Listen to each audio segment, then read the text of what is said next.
Hey, everybody. This is Kira Davis, host of Just Listen to Yourself with Kira Davis, and I'm going live right now. The Chauvin verdict has come in, and just going to do a little housekeeping while I get my thoughts together. Let everyone know that we are here. It's just impromptu, so who knows? I'm imagining that no one really is gonna I'm not a person that usually goes live with things, so maybe no one's gonna tune in. Here we go. I'm gonna let you know if anyone is interested. I'm talking Chauvin live on YouTube right now. Join me. Um so yeah, is this how the live stream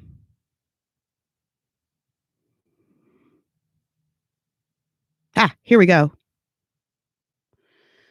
Video link is right here. Let's share this.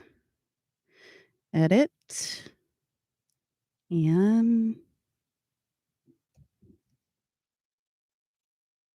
and let's do this.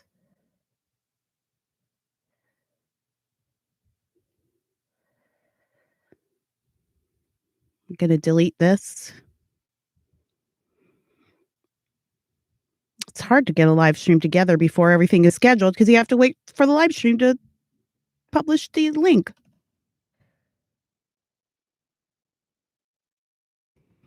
I'm chatting about Chauvin verdict. Join me here. And here we go. Okay. Chatting about, I think I've got all my social media dropped here. Let's share it on Facebook too. Why not?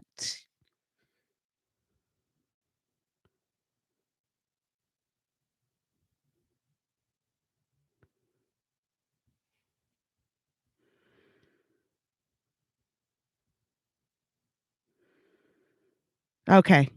There we go. So sorry, guys. Um, yeah, like I say, I don't imagine too many people tuning into this right now. I don't usually go live, uh, usually because I just hate putting on makeup. I don't really like makeup, and I don't wear it during the day, and without it, I look kind of, uh, like a zombie. But some stuff happened today, and, oh, thanks, Steve. You should have shit figured out before you go live online. Yeah, it's a lot harder than it looks, Steve, but thank you for this very helpful message. Anyways, as I was saying, the verdict came down today. I wasn't sure what to expect. We've been talking about it on Red and Black forever.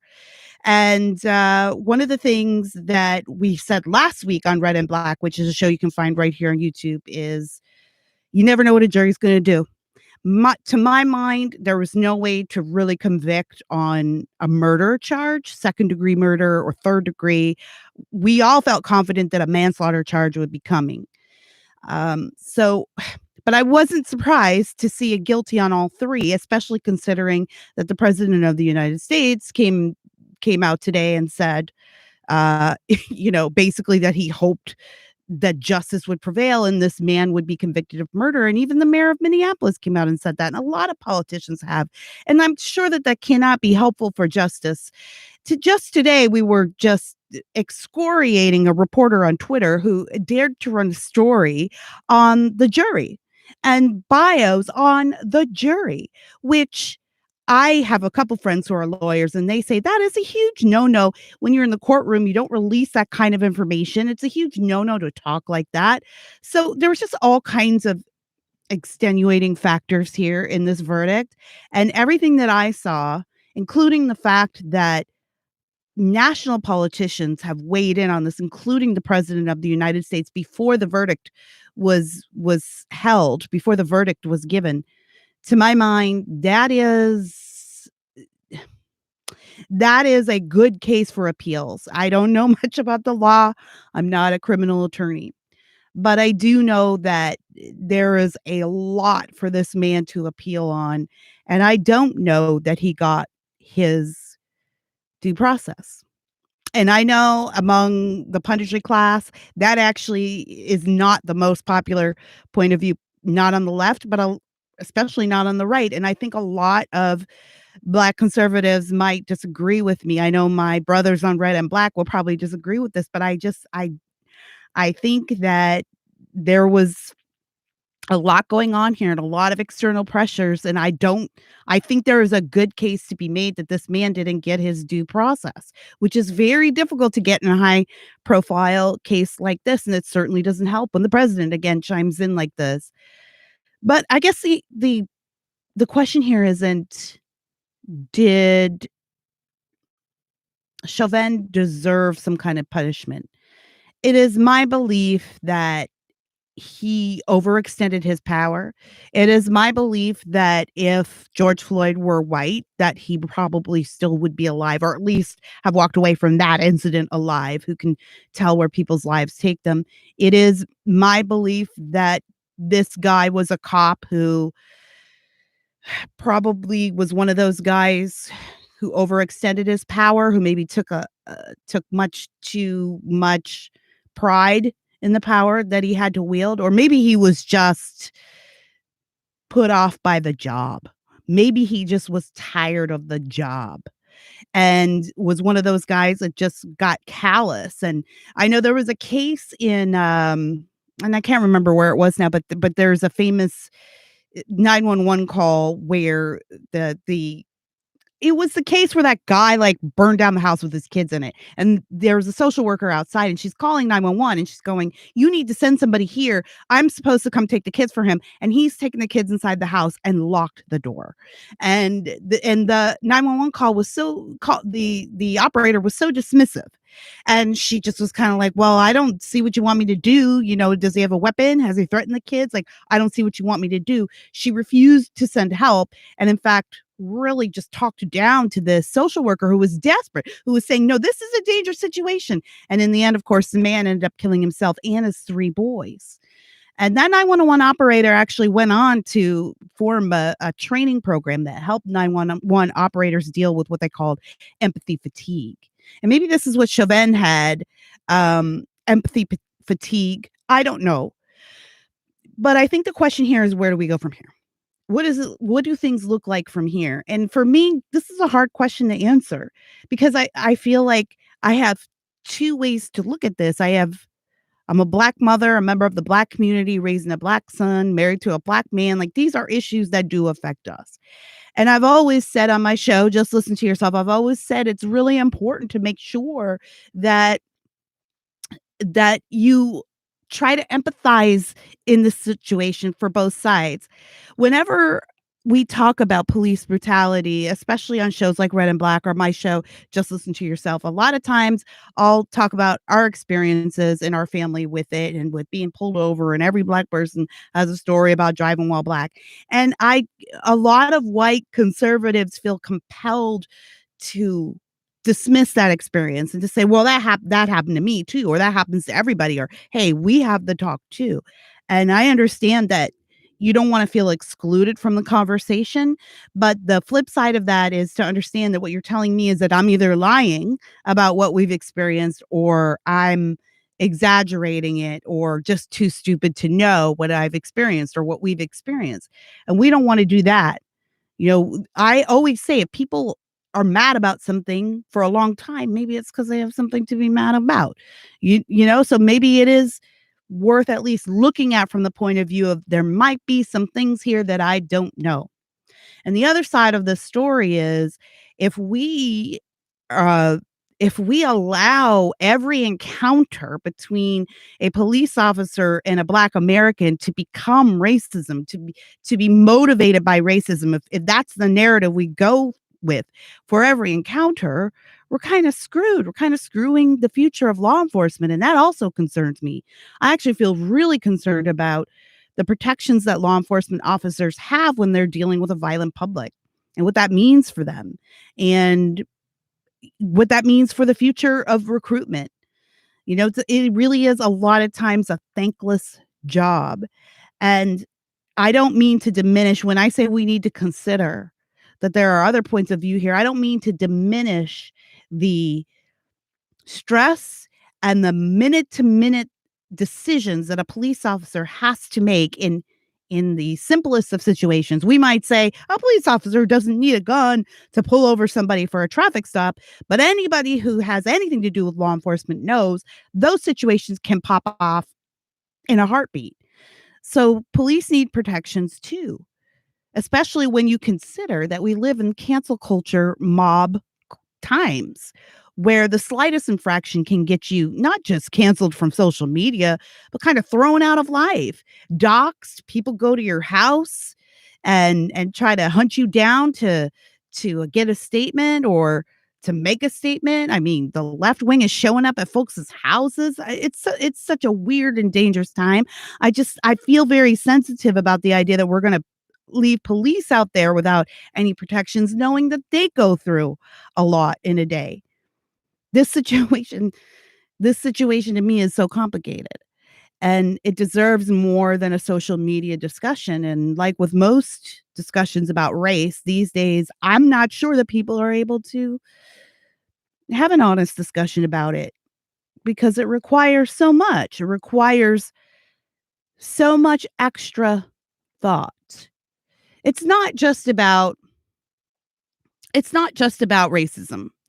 Right? There are other issues here too.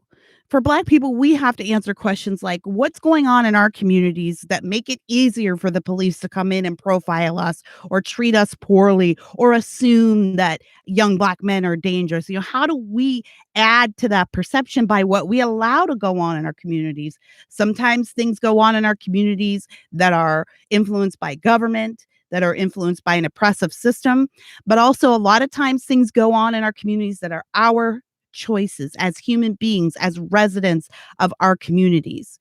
We also have to take responsibility for the part we play in this unfair perception that I think is an infection in police forces across the country that Black people are sort of automatically dangerous when you pull them over. There's a conversation to be had about that, about the part that we play, but who wants to have that conversation? It's awkward. I feel awkward even saying this on this live stream. Like maybe I'll delete it just afterwards because even to suggest that we would bear any responsibility is too much for people. And also I think that people need to understand, and when I say people, I mean people outside the Black community who haven't necessarily been talking about this every day for decades and decades. I think the other thing people need to understand is there is an issue with perception. I mean, I would like to ask people when you see those videos of cops pulling over a white person and they're just trashed and nuts and going nuts and kicking the back seat. There was a video the other day of this guy who was obviously methed out, kicking the back seat and just being belligerent and and that's a white guy and he walks away alive, but a guy like George Floyd dies. And a lot of times, I mean, those situations do happen in the Black community. So what do you think when you see those? Do you agree that the treatment is different? Or do you think that this is an honest question. Honestly, this is an honest question. Or do you think that maybe that video it's misrepresenting? Uh, for instance, there's probably a lot of videos of arrests of Black subjects where there's no problems, where the police treat that suspect quite fine and everybody turns out fine and everybody gets home alive. There's probably a lot of those videos that don't make it to social media. So let's see. Boy Howdy says, this is agreed that this is complicated and we stepped away from having nuanced and civil conversations. Yeah, Howdy. My colleague Susie Moore and I have been talking over at Red State about hosting a conversation and what that would look like. But I told her, and I hate to say this, I hate to say it because I'm the queen of conversation. I I don't know that we're ready to have the really honest conversation because it means both sides of this issue or all sides coming to the table and laying down their right to be offended. And everybody wants to start with their butt. Everybody does. And I don't mean your butt. I mean, but I see where you're coming from. But, well, I want to say this, but everybody comes with the but. Like, I'd be willing to come. This is what a lot of people will say, or I'll hear, I'm willing to come to the middle. I'm willing to come to the table and have a conversation. But, the other side needs to stop blaming me, a white person, for every time that something goes wrong in this country.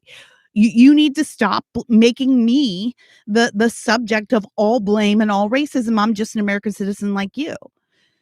And then the other side for Black people is we can't be like, all right, we want to have an honest conversation about race, but first you have to apologize before we even get started. You have to say this, or you have to say XYZ. And that actually isn't the answer. Whenever I say this, people are always like, oh, she means this side or that side. I literally mean everybody. I mean us. I mean that you, Black people, and you, white people, and everybody in between who might be concerned about this issue literally would have to sit down and say, I am going to give you the space to say all the wrong things and all the things that worry me and make me offended. I'm going to set that aside and just let you speak without interruption. And that's so hard to do anyway. When I got to do like that is a marriage thing, right? And when I I can't do that with my husband, it's so hard to sit there and let him be so very wrong. you know I want to have these conversations, but I see Susie's on here. Help me, Susie. Do you think we can have this conversation? I don't think we can. I don't think we have it without getting busted by the mobs, by the cancel culture mobs. I don't think we have it by getting busted by the Black Lives Matter, intolerant crowd. And even on the conservative side, it's the same thing. You'll notice that there aren't a lot of conservatives, even Black conservatives, who are talking like I'm talking to you right now. A lot of that's not what makes the clicks. That's not what makes the money. The reasoned, level-headed conversation isn't what makes the money. It is the hyperbole. It is the emotion of it. And so a lot of people risk even losing their conservative base by saying some of the things that I'm saying, that, hey, this is a story with many sides to it. And it's not just black and white. You'll forgive the pun, or no pun intended. It's not just black and white. It's not just this or that. It's this weird combination of things.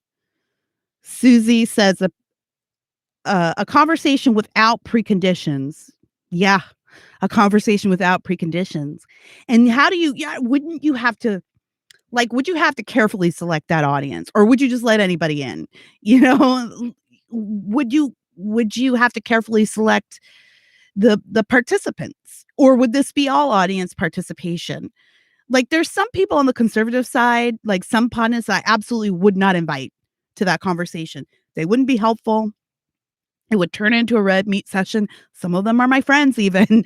It seems like you'd have to be really deliberate about searching out the right people.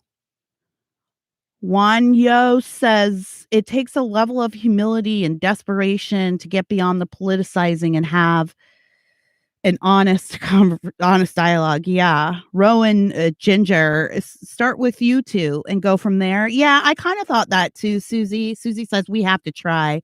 I kind of thought that too would be, but here's the thing. You have to, I'm just going to be straight up honest. This is live YouTube. I guess I don't have a choice. Can't edit this on the fly. I'm going to be really honest. You'd have to be a very brave white person to sit down and have that honest conversation, because I would need somebody who could tell me the uncomfortable things. You know what I mean? Like, I always give this example. If you're a listener of Just Listen to Yourself, then you've heard the story a million times before, and I apologize. But if you're just tuning in, and let everyone know, by the way, that we're here. I didn't prepare very well. I just literally got on this feed and started talking. So if you want to tell people that we're live, you can do that. I'm just taking a pause here to promote once again on Twitter. But yeah, honest to God, I think it would take a brave I hate to it would take a really brave white person to to withstand what was going to inevitably come their way from this conversation, because what you need is someone brave enough to say the uncomfortable things. Okay, and I remember where I was going, and I apologize for retelling this story, but it matters to me. It's really important. When I was at a community development conference many years ago, when I used to work in community development and work at after school program in Gary, which is where I became a conservative. I went to a community development conference in Chicago, and they had a panel on race, and this was probably almost 20 years ago by this time, and even then they were having a panel on race and race relations, and there was a white lady, a Hispanic guy, a black guy, and a Chinese lady. And the white lady very unhelpfully deferred to everybody else. She didn't even like get in the conversation, which I think is a freaking cop out.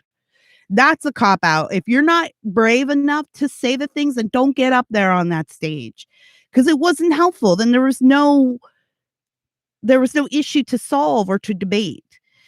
Um, but everybody went down. They said their little things and gave their platitudes, and it got to the Chinese girl, and she said, my dad is a first generation immigrant. He owns a corner store in a black neighborhood here on the south side of Chicago, and he's been robbed at gunpoint 3 or 4 times, and the last time he was beaten within an inch of his life.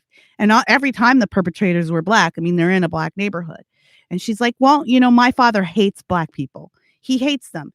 And am I embarrassed that my dad's a racist? Yeah, I'm really embarrassed. But is there another side that no one ever wants to talk about here? Yeah, there's 2 sides to this.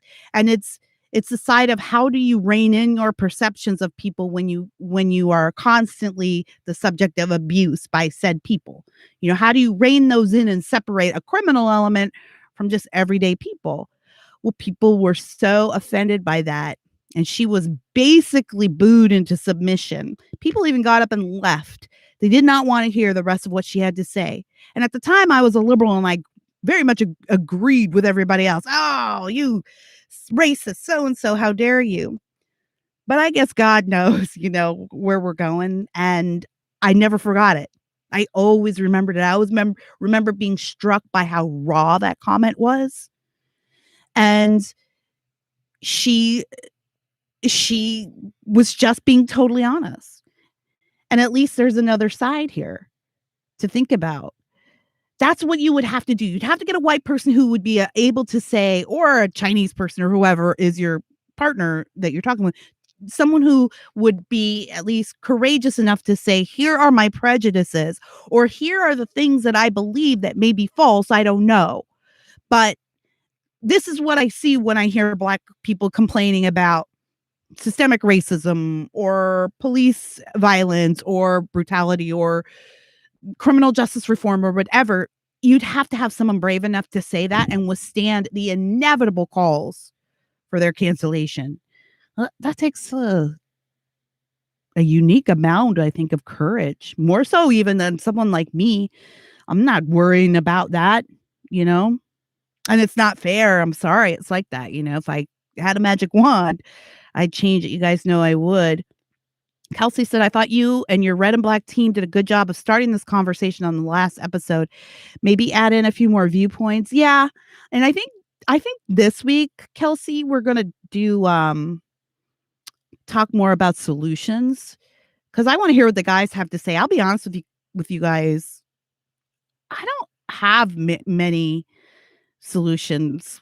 I don't I don't know enough about this, about what you would do about some of these things. Susie's in the chat room. She's a lawyer. Maybe she's got some ideas, but I don't feel like the federal government should be involved in any kind of state policing issue at all, which is another reason why Biden should have kept his mouth shut today. And maybe you want to say something generally speaking after the verdict is rendered, but to act as if this is the federal government's position to be able to comment on what's going on in the states. No, I don't think so. But that's just an issue of ideology, right? Also, the left thinks that states' rights are bullshit. So, I don't know what Yeah, Swift Justice says, "I think the idea of a conversation is not realistic given the fragility of some people hearing the truth." Well, here is the thing, because who are the people you're talking about, Swift? Who are the ones that are fragile? Because I'm reading that statement and I'm thinking, this is a guy who thinks that I'm talking about the other people. Now, I might be wrong, but this is a guy who's thinking I'm talking about the other people. Black people are too fragile. They're too sensitive. And see, this is exactly the problem. If you think that what I'm saying is referring to somebody else, then you've got it wrong already. It is not. It never is. It really literally is referring to you.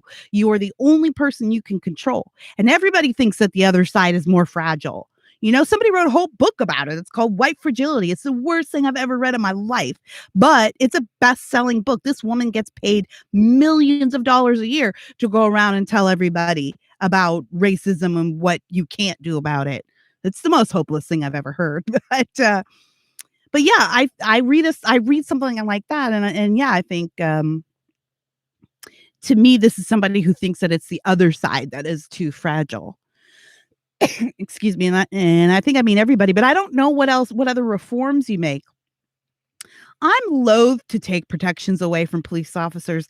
That is a tough job, and you made split second choices that do mean life or death for you or for somebody else. And I would never, ever, ever pretend to know what it's like to be in that situation. Excuse me. Like, I just don't think that the idea of like telling a police officer that if they make one wrong choice, and of course they're in a profession where one wrong choice can mean the end of a life. And that's unfortunate, but that is also the reality of that profession. Just hate the idea of telling those men and women that you have no protections under the law for a job that requires you to do things that most people would never even get close to doing in their jobs. I it's just dangerous. And given the sensibilities of quote social media and our media right now, there's not much cover for those people. So do we change the laws? Maybe not, but do we want to recognize that there's a problem? Yeah, there's a problem. There are bad cops. Is it training? Do we need some kind of standardized training? That's getting close to federalizing something which I'm not cool with. Um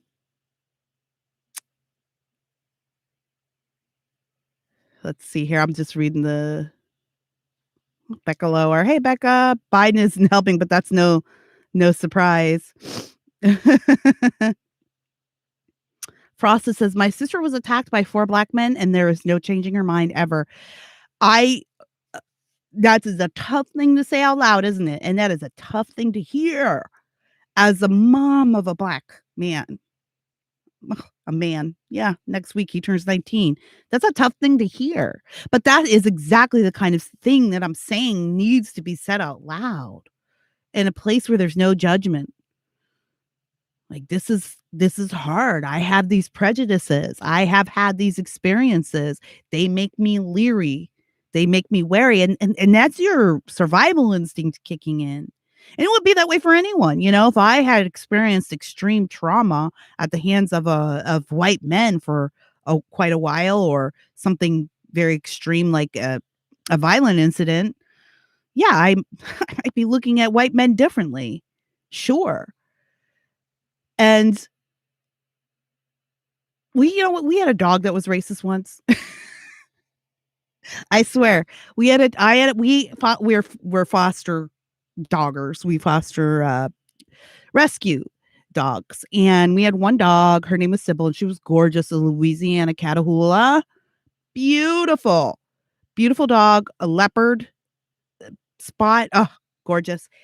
And she just never warmed up to my husband or my son, and I never understood why, because they're dog people, we're a dog family, we've done well with dogs, and yet she just every time they come around, she'd growl or she'd be snappy. And it's never usually dogs love them, and so I didn't think anything of it, she's just a foster dog, a bit traumatized, and then another friend came over, and he was black too, and she did the same thing with him. But yes, Leopard hounds are gorgeous, Susie. I wish this dog had worked out so bad. She was beautiful. And I noticed she was treating him like that, but she wouldn't. Leroy says Sybil should have been your first clue. No kidding. But anyway, she wouldn't do that with anyone else. Women were fine. Women of any color were fine, and white men were fine. Sometimes the Mexican, like landscapers that work around the neighborhood, when we go for a walk, she'd get fussy with them.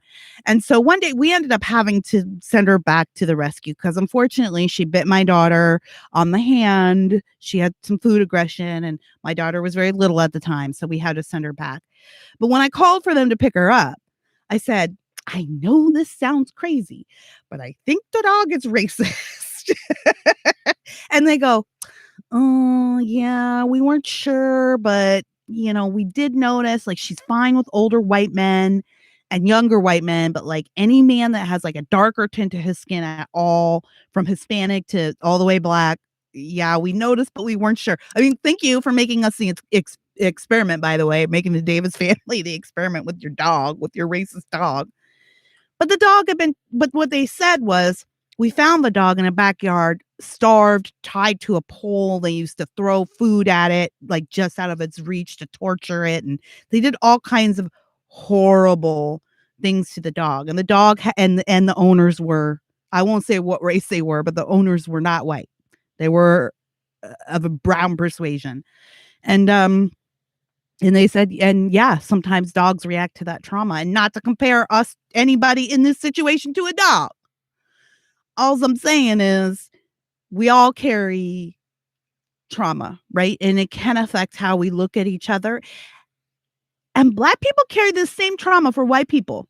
Listen, I have seen it myself. There are a lot of Black people who carry trauma related to white people and then foist that trauma upon everybody. And that's kind of how you get movements like, Black Lives Matter and things like that. Becca says individual stories help us not look at people as stereotypes or what the media insists we believe. Hard but crucial things to listen to and to speak. Kelsey says bring back cops and live PD, but more focus on how policing works. Why officers make certain decisions, less focus on weirdos and crazies. Basically make it a little more instructional. That's actually a great idea. And that's what cops did when they took cops off the air in a rash move to appease BLM. I think that hurt the discussion. It didn't help the discussion. I can remember watching Cops back in the late 80s when it first came on. And it was a fascinating look into the world of policing. You saw things you never saw before. You saw the police doing things you never realized they do. It did put them in a different light. And in a lot of ways, in a good way, gave you an appreciation for what they had to go through and the myriad of people they meet every day. A lot of whom aren't terrible people or evil people, but hurt people, addicted people, mentally ill people. And we throw these men and women into the streets every day with a gun and a badge, and we tell them, go out and protect the good people. But you cannot ever make one mistake. I can't imagine the pressure. So this Rowan said, my black lab was also racist and we have no idea why.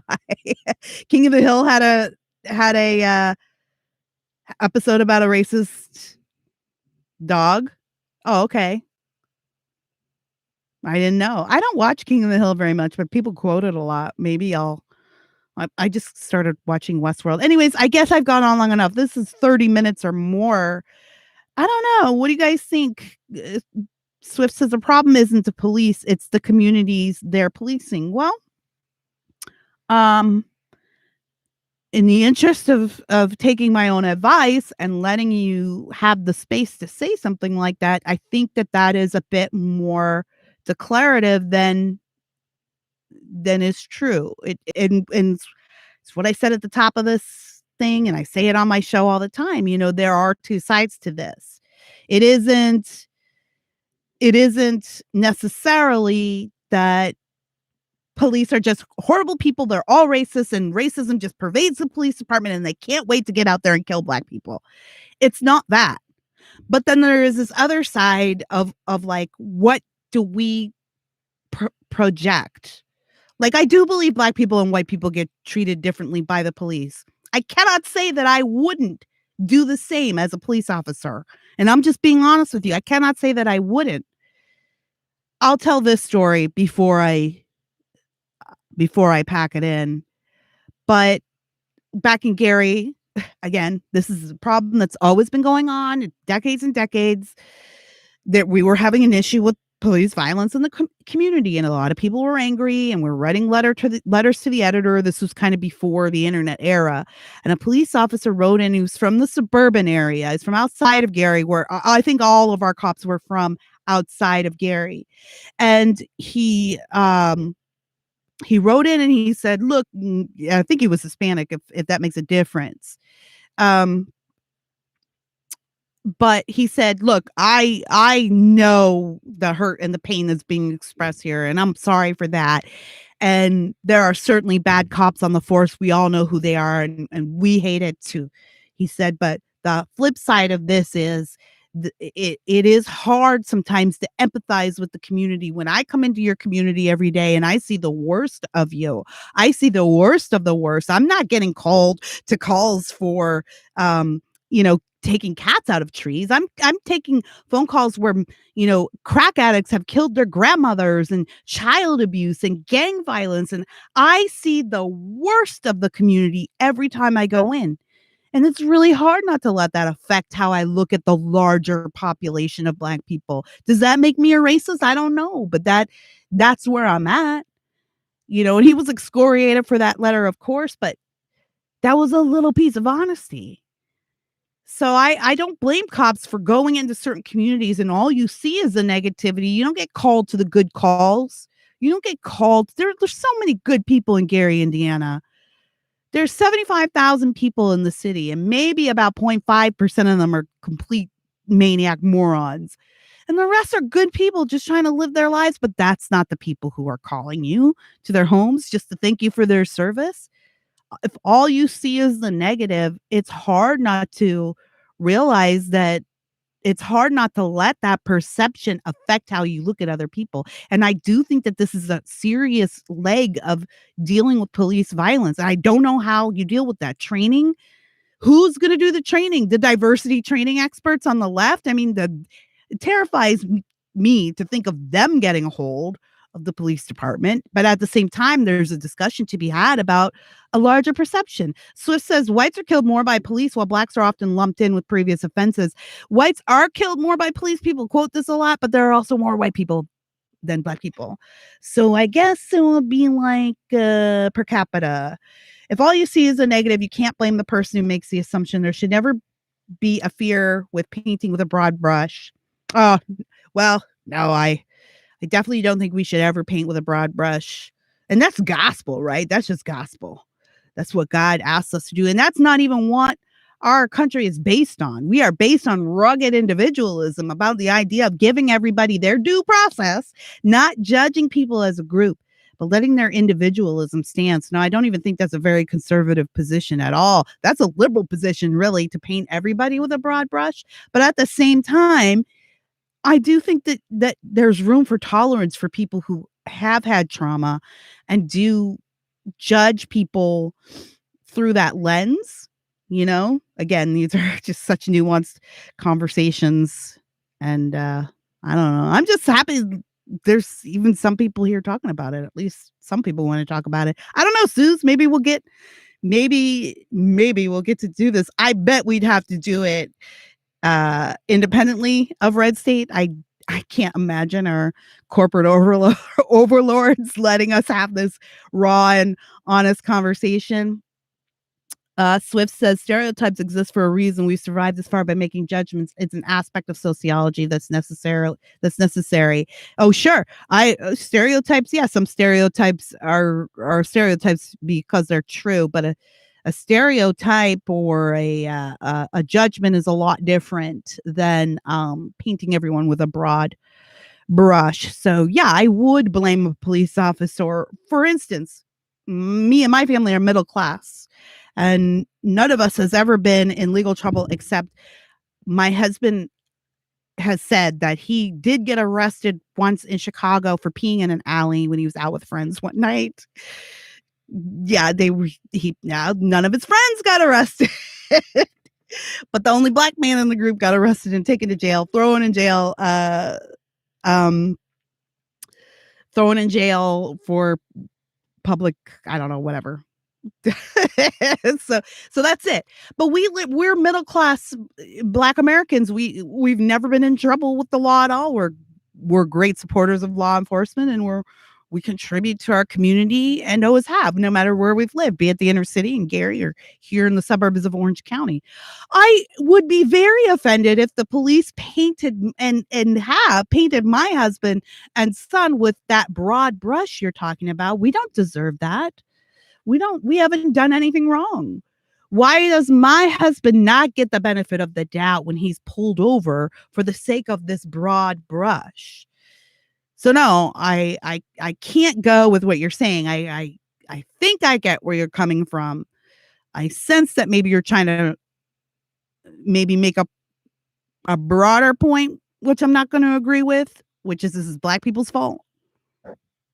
And I don't think that that's helpful, but the it's not fair that my family should have to bear the burden of the ne'er-do-wells that police deal with on a daily basis in other communities. So that's what I'm saying when you say, no, you can't you can't use this broad brush, especially when you're law enforcement. It's not fair. So that's probably an issue of like constantly updating, right? Your training, constantly going back and checking in and having like I assume a lot of police officers, if you're involved in like a shooting or something, you've got to go to counseling or check-ins like that. Leroy says stereotypes are based on truths, but to judge someone by the stereotype is ignorant. Right. And that's great, but meaning black conservatives is a canary in a coal mine. Well, no, Swift, it isn't. And this is another thing that we don't get to say out loud because it doesn't sell. It's not sexy enough to sell. There's a ton of black conservatives out there and in fact, forget politics. These conversations are happening in the black community, but because you're not in the black community, you don't know that they are. All you see is what CNN's going to show you about people burning up their neighborhoods, but you don't see like our back to school marches or our marches against gang violence, or you don't see teachers in the classrooms in black communities, working hard every day to communicate this message of being better and being more and having more and being a part of this country. We have those conversations all the time. They do go on in the black community, but if you don't know any black people, I mean, to me, it sounds like you don't know any black people or not enough. So he says, I only know black conservatives by the ones I find online, but maybe go make an effort to find some in your life. Like just make an effort to be friends with somebody that you think you couldn't be friends with. Make an effort to reach out to people and get to know their lives. You can't make these kinds of blanket assumptions. It's weird. All right, guys, 43 minutes in. Kira's talked long enough. Thanks for tuning in. This is my first live stream. I usually, like I said at the beginning, I usually don't like to do live streams because no, Swift, he says, I literally grew up with and around black people, but you don't say you know them. Do you know them? Hey, Tanya, good to see you. I literally, but you grew up and around black people, but that doesn't tell me anything about who you know, but try to get to know some, try to get in their community. I'm sensing from your commentary that you think you've got it all figured out and there's nothing anybody can do to surprise you. So I doubt that I'm going to disabuse you of your notions of what black people are. But if you ever feel moved to set aside what you think you know about us or a community, please do, and let the Lord speak to you that way. Okay, well, thank you guys. I definitely want to have more discussion on what the solution here is, because as you can tell, because I've been talking for 45 minutes, I don't have them. Catherine says, would you mind doing more of these? Yeah.